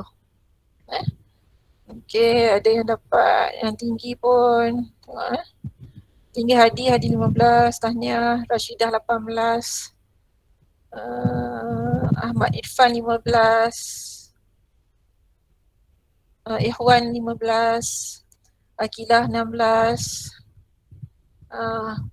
Kalau boleh lagi dekat daripada 20 lagi baiklah tapi tak apalah. Tak apa, kita pelan-pelan lah Ada lagi 2 ni. Okey. Yang ni memang nak kena kuasai pasaran wang punya statement lah macam ni dia sebut instrumen wang adalah salah satu instrumen pasaran wang Islam. Diterbitkan untuk tujuan pembelian aset. Aset itu kemudian disewakan kembali kepada pemilik asal. Ada tempoh matang. Okey. Ada tempoh matang, sewa kembali kepada pemilik asal. Apa senang je tu, sukuk lah. Sukuk awak rujuk balik pada sukuk iaitu bila Bank Negara Malaysia nak dapatkan modal untuk modal maintenance, dia akan wujudkan SPV. SPV akan jual kepada sukuk holder aset tersebut, macam itulah kemudian sukuk itu kemudiannya adalah menjadi kita kata bukan jual sukuk, sorry.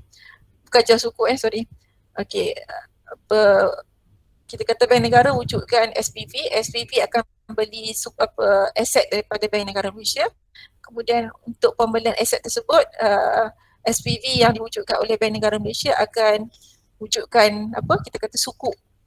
Sukuk sebagai instrumen pelaburan dan sukuk holder akan beli sukuk tersebut. Dan duit yang terkumpul tadi akan digunakan untuk membeli aset yang dipunyai oleh Bank Negara Malaysia, oleh SPV. Jadi SPV punya kepada aset tersebut. Aset tersebut kemudian disewa kembali kepada Bank Negara Malaysia. Jadi saya tak pasti, insyaAllah Alhamdulillah ni ramai yang betul ni, 99% betul. Maksudnya betul lah, tapi yang tak betul tu maksudnya macam mana? Dia tak betul tu dia tak faham ke, dia tak baca ke atau sebagainya. Okey, kemudian yang seterusnya adalah, ini adalah berkaitan dengan IRITS. IRITS, berikut adalah ciri-ciri yang ada pada Azlin sebagai pelabur kecuali. Senang saja, saya dah sebut dah. IRITS ni adalah pelaburan instrumen equity. Dia adalah equity. Dia tak ada tempoh matang. Jadi jawapannya apa? Kecuali kesediaan untuk memegang atau melabur dalam instrumen tersebut sehingga tempoh matang, itu adalah kenyataan yang salah. Itu adalah kenyataan yang salah. Sebab apa? Sebab ini adalah instrumen equity, bukan instrumen hutang. Dia tak ada tempoh matang.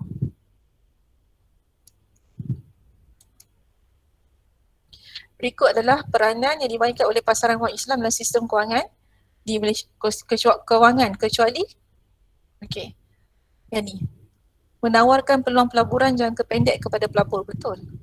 Tapi modal kerja bukan kepada kerajaan. Kita bagi pinjaman kepada kerajaan kerana kerajaan menawarkan instrumen pelaburan, contohnya JIC. Tapi bukan membiaya modal kerja. Membiaya modal kerja perniagaan adalah kepada firma, kepada syarikat. Kerajaan tak perlu modal kerja. Kerajaan perlukan pinjaman jangka pendek untuk tempoh tertentu bagi menunggu cukai. Jadi ini adalah kenyataan yang salah. Jadi tapi kenyataan ini salah, yang betul student yang tanda 26% saja yang betul. Yang lain semua salah.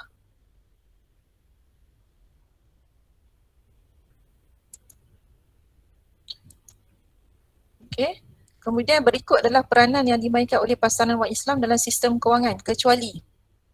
Ini juga adalah pernyataan yang salah tapi merujuk kepada pasaran wang Islam. Betul ke ni? Soalan 3 sama ke? Kejap. Betul. Soalan 3 soalan lain. Tapi soalan 3 ni pun sikit yang betul. 37% je betul. Yang tadi lagi sikit 26%. Kenapa boleh salah? IREITs adalah instrumen equity. Dia tidak ada tempoh matang. Ingat. Jangan salah lagi Benda ni senang. Jangan salah benda yang senang. Benda yang awak salah kalau susah tak apa, boleh dimaafkan. Kadar pertukaran mata wang asing di sesebuah negara dipengaruhi oleh faktor berikut kecuali. Ini yang betul 40% lah. Pertambahan hutang dalam negara. Dia tak ada kaitan dalam pertukaran mata wang asing. Luar negara je. Dalam negara bukan.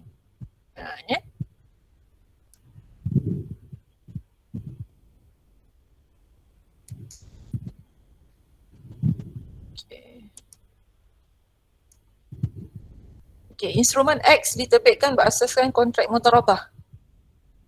Ini pun ramai betul lah. Alhamdulillah ramai betul. 83% betul. Okay, ini pun dalam pasaran wang mudharabah, penerbitan sijil kemudiannya dilakukan oleh penerbit sebagai bukti sejumlah wang telah dipersitkan oleh pelabur. Instrumen ini juga boleh dijual sebelum tarikh matang di pasaran sekunder pada harga diskaun. Apakah instrumen X? Dia mesti berasaskan kepada kontrak mudharabah. Jadi tengoklah yang mana berasaskan mudharabah. Ada 2 je. Ni sama ada cagar emas mudharabah bond ataupun Islamic negotiable instrument. Ini kan dia kata penerbit sebagai bukti cuma diperzitkan. Pernyataan ini diperzitkan oleh pelabur. Okey, kalau di cagar emas lain sebagai bukti, bukti bahawa seseorang itu telah melakukan pelaburan lah kan. Ini ada bukti sebagai wang tu telah diperzitkan. Ini merujuk kepada pernyataan diperzit ni sebagai bantuan kepada awak untuk memilih jawapan. Ini adalah Islamic negotiable instrument deposit. Ini wang telah didepositkan. Itu pun membantu sebenarnya. Okey. Itulah ni kan. Itulah. Okey. Ni INITS dan NIDC ni. Okey, dia katanya tadi Islamic negotiable instrument deposit dengan negotiable Islamic debt certificate. Kedua-duanya adalah instrumen pasaran wang. Berikut adalah perbezaan kedua-duanya kecuali. Yang mana dia kata kecuali maksudnya kenyataan yang tidak benar lah melalui kedua-duanya. Dia kata NIDC diterbitkan berasaskan baik bersama ajil. Ini awak kena rujuklah kepada nota awak. Ini diterbitkan berasaskan kepada mudharabah yang tadi kalau ini tadi yang ni deposit tadi betul mudharabah. Ini berasaskan pada baik bersama ajil. Okey, betul. Ini melibatkan pelanggan bertindak sebagai raupul mal dan bank sebagai mudharib. Sebab berasaskan pada mudharabah, ya betul. Pernyataan D. Kemudian NIDC membenarkan pemegangannya menjual instrumen tersebut sebelum tempoh matang di pasaran sekunder pada harga diskaun. Okey. Jadi kita kata NIDC ini adalah ini adalah perbezaan di antara INITS dengan NIDC. Sekejap tengok. NIDC membenarkan pemegangannya menjual instrumen tersebut sebelum tempoh matang pasaran sekunder pada harga diskaun. Okay, tak apa. Nanti saya tanda yang ni dulu. Soalan berapa tak? Sekejap 1, 2, 3, 4, 5, 6. Soalan berapa ni? 6 ke 7?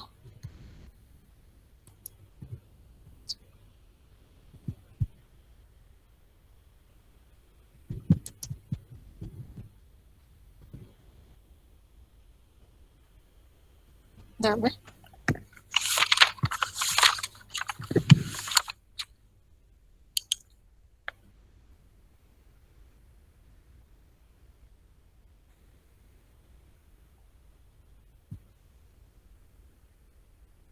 Okay, soalan 6 ni nanti saya rujuk semula adakah soalan ni boleh dikatakan valid ataupun tidak lah tidak tu maksudnya adakah dia menggambarkan perbezaan tersebut ataupun saya tersalah key in soalan ni. Maksudnya mungkin soalan ni tak jawapan ni boleh menggambarkan perbezaan ataupun tidak. Nanti kalau tak boleh menggambarkan maksudnya markah ni akan dapat secara free lah untuk soalan ni.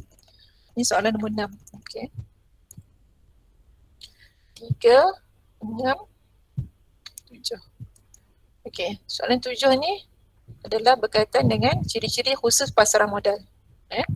Okey, ciri-ciri khusus pasaran modal maksudnya pernyataan itu adalah pernyataan yang betul lah. Jadi awak kena cari pernyataan yang salah. Okey, kawal mempunyai kepasaran yang dikuasai oleh rangka kerja perundingan kukuh, okey, tak ada masalah. Menawarkan instrumen pelaburan berjangka masa pendek, sederhana dan panjang. Okey, yang ni pasaran modal. Pendek, sederhana, panjang ni kita kena tengoklah ni perkataan pendek. Pendek ni dia sinonim dengan pasaran wang. Okey, transaksi dalam pasaran modal mendedahkan risiko pada penerbit dan pelabur. Okey.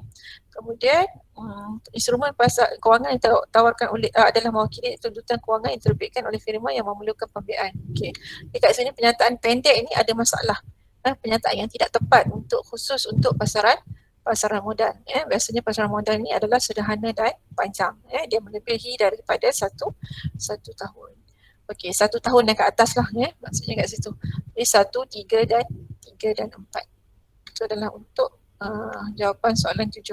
3, 7. Okey, banyak yang tanda apa ni?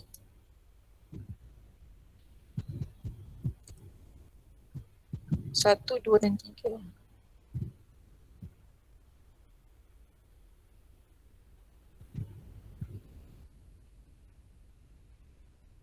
Okey.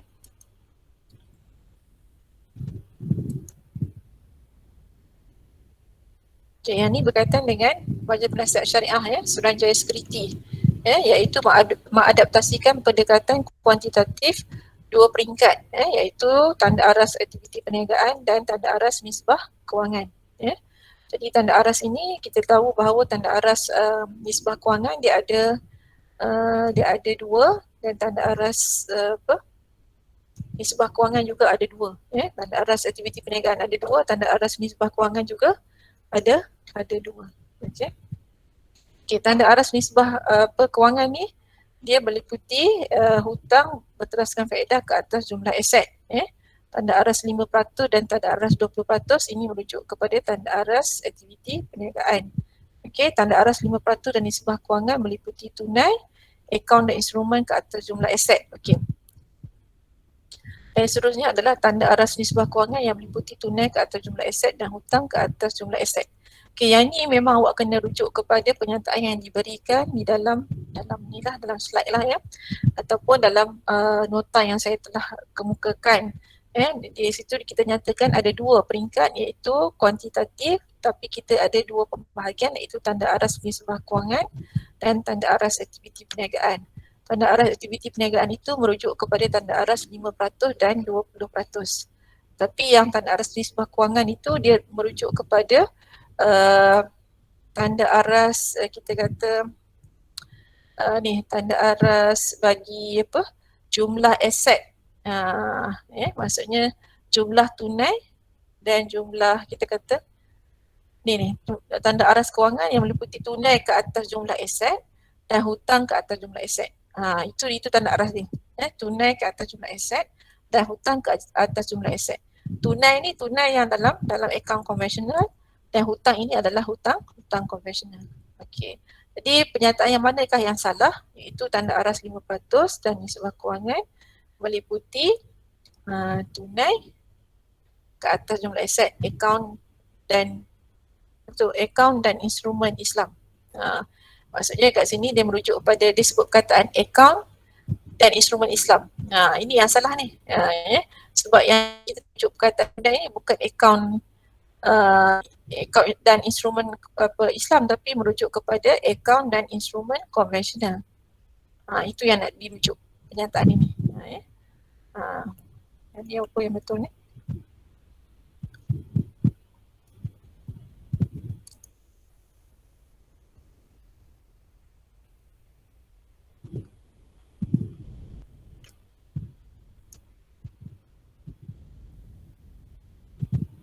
Okay, 46% yang betul jadi maksudnya kita nak rujuk kepada yang konvensional bukan yang Islamik.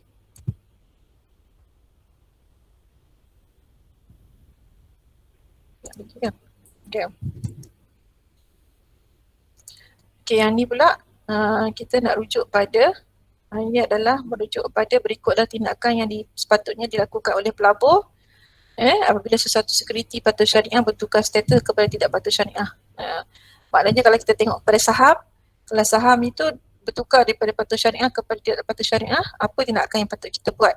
Tapi tindakan yang patut kita buat ini adalah pernyataan yang salah. Kat sini apa yang kita patut buat adalah sekian-sekian, tapi yang patut kita pilih di sini adalah pernyataan yang salah. Okey, jawapannya adalah melupuskan sekuriti tidak patuh syariah tersebut apabila harga pasaran sekuriti tersebut melebihi kos pelaburan. Itu melebihi kos pelaburan tu yang salah. Pernyataan melebihi kos pelaburan ini yang salah. Sepatutnya apabila harga pasaran tersebut menyamai kos pelaburan. Maknanya kita tak tunggu sehingga melebihi, tapi kita tunggu sehingga harga tersebut menyamai. Kalau dah sama pun kita perlu lupuskan. Bukan tunggu sampai lebih. Itu adalah pernyataan yang salah. Maknanya kita tak patut guna pernyataan melebihi, tapi kalau menyamai, itu yang sepatutnya. Jadi pernyataan ini kita kena pilih pernyataan yang salah. Jadi pernyataan yang A, B dan C itu semua betul kecuali melupuskan sekuriti tidak patuh syariah tersebut hanya apabila harga pasaran sekuriti tersebut melebihi kos pelaburan. Melebihi kos pelaburan itu salah, sepatutnya menyamai kos pelaburan.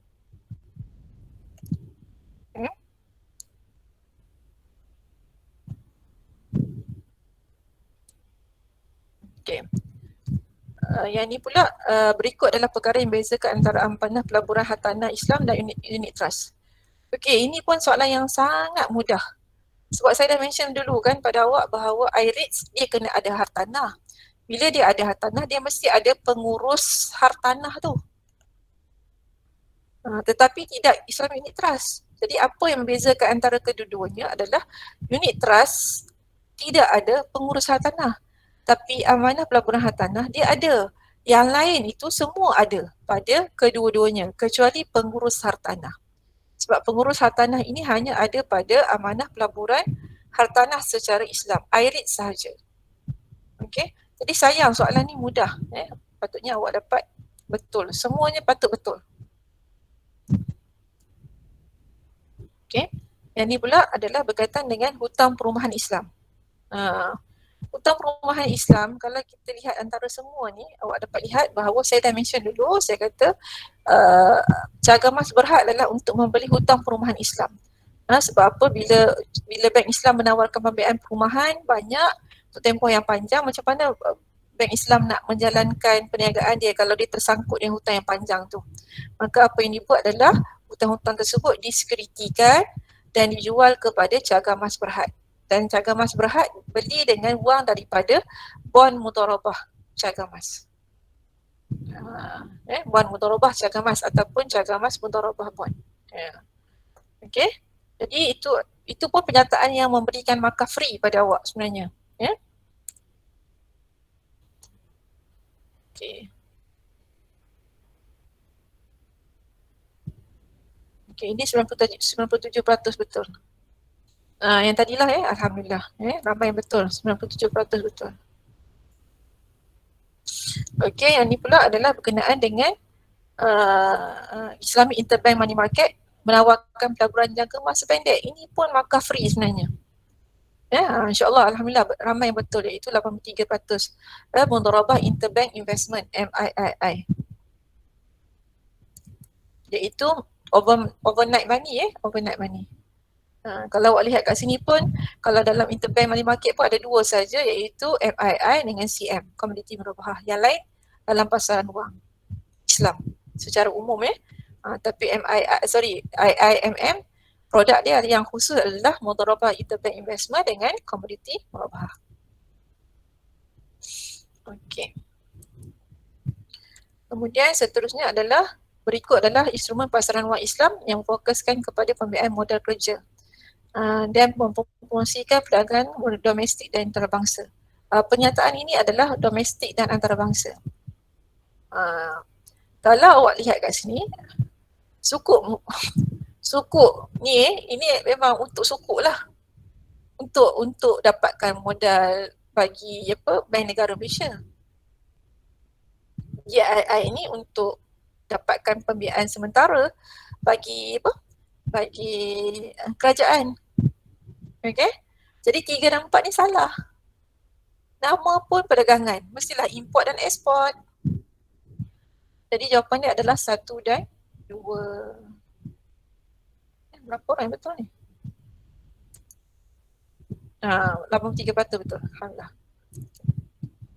Okey, tak apa. 0.6% apa ni? Ramai tak betul ni. Berikut adalah instrumen pasaran wang Islam yang diterbitkan dan tawakal oleh Bank Negara Malaysia. Okay, yang manakah yang diterbitkan oleh Bank Negara Malaysia? Ini awak kena rujuk lah. Ini adalah fakta kan. Ini fakta, awak kena rujuk balik. Okey, Mudharabah Interbank Investment. Nama pun Interbank. Interbank. Antara bank. Antara bank. Okey. Bank negara monetary note. Jawapan 3 mesti betul. Tak boleh tidak. Jadi jawapan 3 mesti betul. Siapa yang ada 3 mesti betul. 1, 2, 3 betul. Soalan ni yang D memang out salah. Salah, okey. D kalau siapa tanda D memang out lah sebab 3 tu dah betul lah. Okey, sekarang kalau awak lihat kat sini, Mudharabah Interbank Investment dia antara bank. Antara bank. Ini adalah antara bank, bukan diterbitkan oleh bank negara.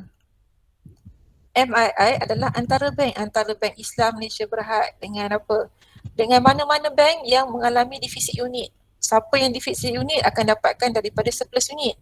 Itu Mudharabah Interbank Investment. Kalau awak tak ingat lah, awak ingat ni, awak akan bantulah. Jadi jawapan dia adalah 1, 2 dan 3. 1, 2 dan 3. Itu jawapan dia yang betul. 1, 2 dan 3. Okey. Soalan seterusnya adalah ada 3 soalan lagi, ada 4 soalan lagi. Okey, berikut pernyataan yang benar tentang instrumen saham. Okey, pernyataan yang benar. Okey, awak kena cari 2 jawapan yang salah. Kena cari 2 jawapan yang benar. Okay. Ulangan dalam bentuk dividen dan keuntungan modal. Ini yang disebut sebagai keuntungan modal, ini disebut sebagai capital gain. Okey. Instrumen equity yang memberi penelitian terhadap aset sesebuah bangunan perniagaan. Okey, tak apa. Saham biasa akan diberi keutamaan berbanding pembayaran dividen berbanding mendapat pembayaran dividen berbanding saham keutamaan. Kita dah faham lah kan? Yang diberi keutamaan adalah saham keutamaan. Pernyataan 3 adalah salah. Saham keutamaan kumulatif diklasifikasikan oleh Majlis Penasihat Syariah sebagai sekuriti patuh syariah. Saham keutamaan bukan kumulatif. Itu patuh syariah. Kalau kumulatif tak patuh syariah.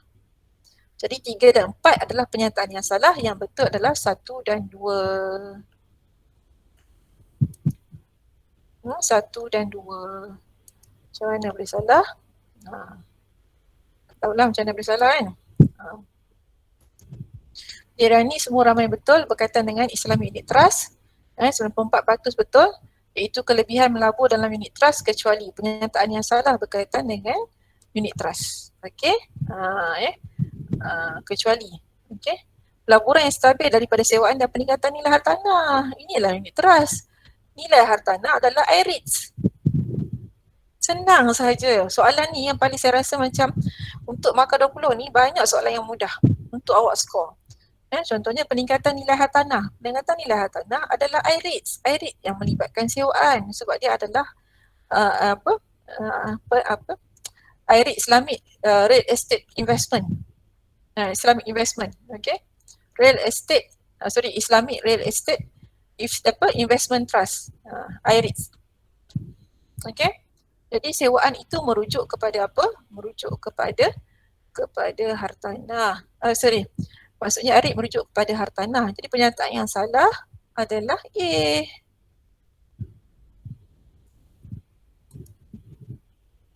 Okey, tak apalah, maksudnya ramai betul kan tadi? Okey, alhamdulillah. Tapi ada juga yang salah tu. Okey. Okey. Ada 2 soalan lagi je. Okey, ini adalah berkaitan dengan pertukaran asing. Kecuali, maksudnya pernyataan yang tidak benar. Okey, awak ada berapa pilihan? Ada 2 pilihan jawapan saja. Cari pernyataan yang salah daripada aspek ini. Pertukaran mata wang sejenis perlulah memenuhi syarat persamaan kuantiti dan tidak bertangguh. Okey, ini adalah pernyataan yang betul. Pertukaran mata wang berbeza jenis perlulah memenuhi syarat persamaan kuantiti dan tidak bertangguh. Ini adalah salah. Berbeza tak perlu persamaan kuantiti. Jadi 2 adalah salah. Pertukaran mata wang sejenis perlu memenuhi syarat tidak bertangguh tetapi boleh berbeza kuantiti. Mata wang sejenis dia perlu memenuhi syarat persamaan kuantiti dan tidak bertangguh. Jadi ini adalah juga salah. Jadi jawapan dia adalah 2 dan 3. The correct answer are 2 and 3. Yang ni adalah salah 1 dan 2 adalah salah. Siapa ni? Saya ada tanda ke 2? 2 dan 3 Sekejap.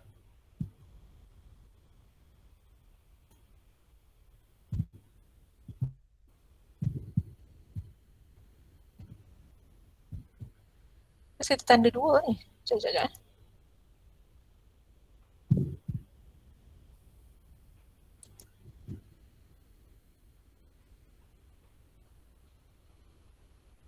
Satu dan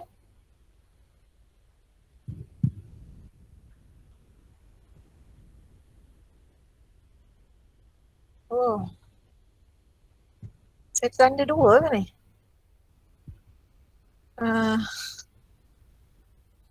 Okey, tak apa. Yang ni saya kena refresh balik ni maklumat ni Jawapan yang betul adalah 2 dan maksudnya konsep pertukaran wang menurut kesatuan Islam mestilah memenuhi syarat-syarat berikut bagi mengelakkan riba. Kecuali, maksudnya pernyataan yang salah lah Pernyataan yang salah. Saya kena cari pernyataan yang salah. Jadi pernyataan yang salah adalah pertukaran mata wang berbeza jenis perlu memenuhi syarat persamaan kuantiti dan tidak bertangguh. 2 dan juga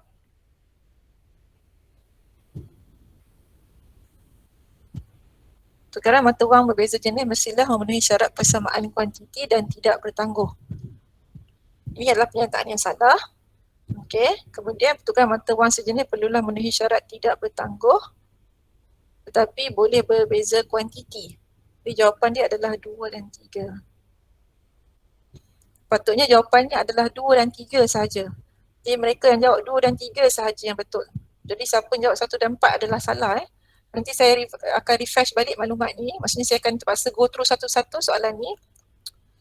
Tapi biasanya pelik pula KLMS. Biasanya dia tak boleh kalau jawapan dia ada 2 je 2 dan 3.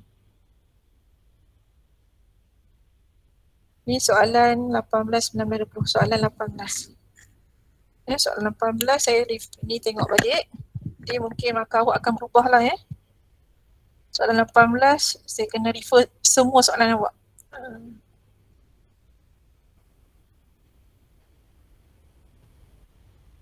Jadi jawapan yang betul adalah mungkin awak boleh tanda dalam nota awak. Jawapan yang betul adalah merujuk kepada pernyataan yang salah berkaitan dengan konsep pertukaran mata wang. Jadi pernyataan yang salah adalah merujuk kepada pertukaran mata wang berbeza jenis mestilah memenuhi syarat persamaan kuantiti dan tidak bertangguh. Ini adalah pernyataan yang salah. Okey, dan juga pernyataan yang salah adalah pertukaran mata wang berbeza jenis tidak disyaratkan persamaan kuantiti. Ni 2 dan 3. Pertukaran mata wang sejenis perlulah memenuhi syarat tidak bertangguh tetapi boleh berbeza kuantiti. Okey, 2 dan 3 itu jawapan yang betul. 2 dan 3 jawapan yang betul. Ni jawapan yang 2, 3 the correct answer are 2 and 3. Ini adalah jawapan betul. Siapa tanda 1 dan 4 dan dia betul, saya kena pangkah lah saya kena pangkah. Okey. Okay, last. Ini adalah spot forex. Okey, dia kata berikut adalah benar berkaitan spot forex daripada perspektif Islam kecuali pernyataan yang kecuali, yang salah. Pernyataan yang salah adalah pengharaman transaksi kerana tempoh masa penangguhan serahan melebihi T+2 iaitu sebulan atau 6 bulan ke atas. Okey, spot forex dia bukan sebab melebihi sebulan atau 6 bulan ke atas. Kalau sebulan atau 6 bulan ke atas merujuk kepada forward. Forward forex adalah sebulan dan 6 bulan ke atas. Tetapi kalau yang merujuk kepada pengharaman ni, spot forex ni adalah kerana dia berlaku dalam tempoh T+2 ni lah. Sebab tu diharamkan. Maksudnya T+2 itu bukan dianggap sebagai spot sebab dia ada proses penangguhan. Jadi maknanya kat sini kita kata walaupun berlaku serahan dalam tempoh T+2 tapi juga dianggap sebagai kita kata sebagai haram lah bagi mereka yang mengharamkan spot forex ni. Jadi kalau sebut sebulan 6 bulan bukan spot tapi itu adalah forward forex. Okay. Kemudian rujuk pada pernyataan benar mengenai stock screening. Stock screening ni ini awak lihat pada satu pernyataan yang salah lah cari pernyataan yang salah. Stock screening ni awak dah faham dah ada kuantitatif, ada kualitatif, betul. Kemudian kuantitatif melibatkan 2 peringkat, betul. Tanda aras perniagaan, tanda aras nisbah kewangan, sumbangan sewaan daripada aktiviti patuh syariah dalam tanda aras 5%, ni salah. Kalau awak lihat betul-betul sewaan termasuk dalam tanda aras 20%. Jadi pernyataan betul ni. Kejap. Betul lah. 3 salah 3 salah. Tapi yang betul adalah 1 dan 4. 1, 2 dan 4 yang saya pilih. 1, 2 dan 4. Okey, pernyataan ni sewaan adalah dalam tanda aras 20%. Tanda aras nisbah kewangan merujuk pada tunai yang ditempatkan dalam instrumen konvensional dan hutang berasalkan faedah ke atas jumlah aset. Okey, jadi yang salah sewaan bukan 5% tapi sewaan adalah 20%. Okey, jadi saya rasa itu saja.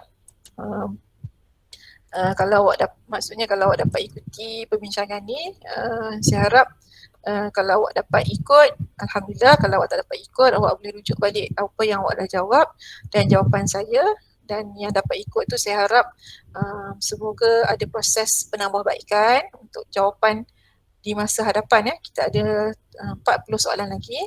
Maksudnya kita ada 20 soalan untuk ujian pertengahan pada hari Selasa nanti. Pada hari Selasa. Awak pilih hari apa hari tu? Selasa? Esok Esok ke? Awak pilih esok ke? Assalamualaikum. Pilih esok ke? Boleh Puan. Tak, awak pilih hari apa? Awak decide hari apa? Belum Esok. pilih lagi Ustaz. Tak pilih lagi. Tak pilih lagi? Belum maksudnya hari Selasa pukul 5 petang? Ke? 5 petang hingga Rabu 5 petang ke? Untuk Boleh, Wan. untuk ujian. Saya ada pun beritahu semalam kelas itu. Selasa.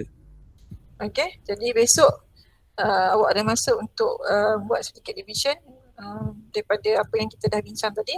Semoga kita boleh tingkatkan jawapan, maksudnya jawapan penambahbaikan kepada soalan-soalan yang saya akan kemukakan nanti. Saya rasa itu saja. Assalamualaikum warahmatullahi wabarakatuh. Waalaikumsalam. Terima kasih.